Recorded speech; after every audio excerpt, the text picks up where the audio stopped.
اعوذ باللہ من الشیطان الرجیم بسم اللہ الرحمن الرحیم۔ اب یہ جو آیت آ رہی ہے پھر ایک طویل آیت ہے، جس میں نے عرض کیا تھا بڑے بڑے حسین اور خوشنما حکمت کے اور علم کے اور معرفت کے پھول جو ہیں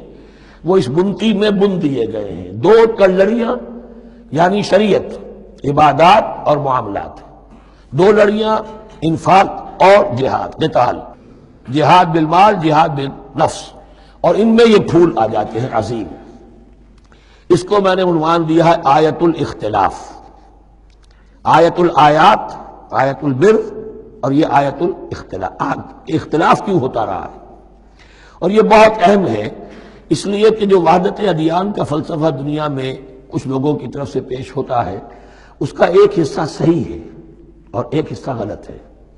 صحیح کون سا ہے، غلط کون سا ہے، وہ اس حدیث، اس آیت سے معلوم ہوگا۔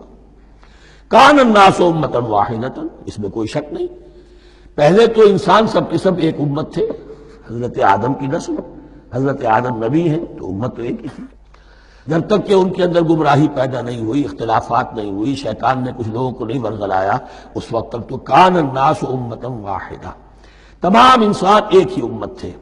اب یہاں پہ سمجھ لیجئے کہ یہاں اس کے بعد ایک حرف محذوف ہے، ثم اختلفوا، پھر ان میں اختلافات ہوئے، فساد پیدا ہوا، کچھ لوگوں نے گمراہی کی سرنوشت اختیار کر لی۔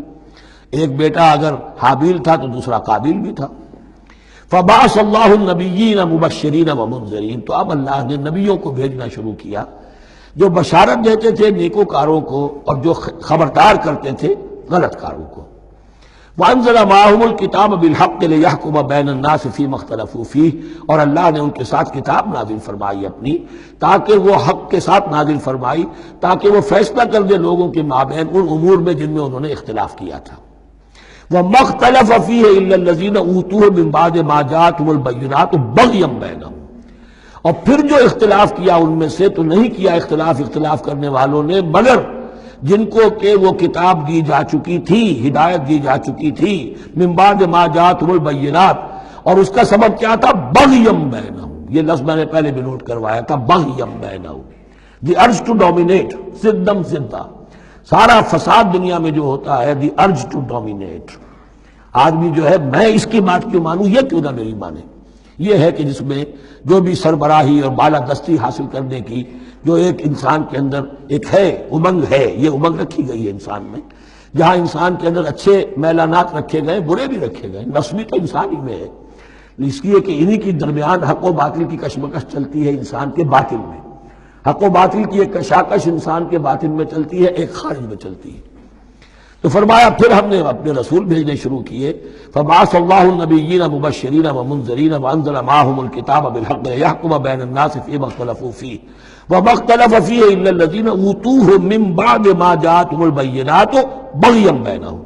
فہدی اللہ الذین آمنوا لما اختلفوا فیہ من الحق باذنہ، تو اب اس کے بعد اللہ تعالی نے ہدایت دی ان لوگوں کو جو ایمان لائے ان چیزوں کے بارے میں جس میں کہ وہ اختلاف کر چکے تھے حق سے، اپنے حکم سے اللہ نے ان کو ایمان کی طرف ہدایت فرما دی۔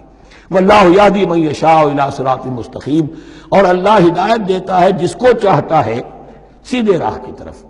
لیکن اس کا دوسرا ترجمہ یہ بھی ہوگا اللہ ہدایت دیتا ہے اس کو جو چاہتا ہے، من یشاء، من یشاء میں اللہ کی مشیت بھی ہے اور جو ہدایت کا طالب ہوتا ہے، واللہ یہدی من یشاء، جو چاہتا ہے اس ہدایت کا طالب ہوگا، یہ اللہ کے ذمے ہے، اللہ نے اسے اپنے اوپر ایک ذمہ داری سمجھا ہے کہ اس کو یقیناً ہدایت دے گا۔ والذین جاہدوا فینا لنہدینہم سبلنا، جو ہمارے راستے میں کوششیں کریں گے، حق کی طرف بڑھنا چاہیں گے، ہم لازماً ان کو راستہ دکھائیں گے، اپنے راستوں کی طرف ان کی رہنمائی کریں گے، یہ اللہ نے اپنے ذمے لیا۔ صدق اللہ العظیم۔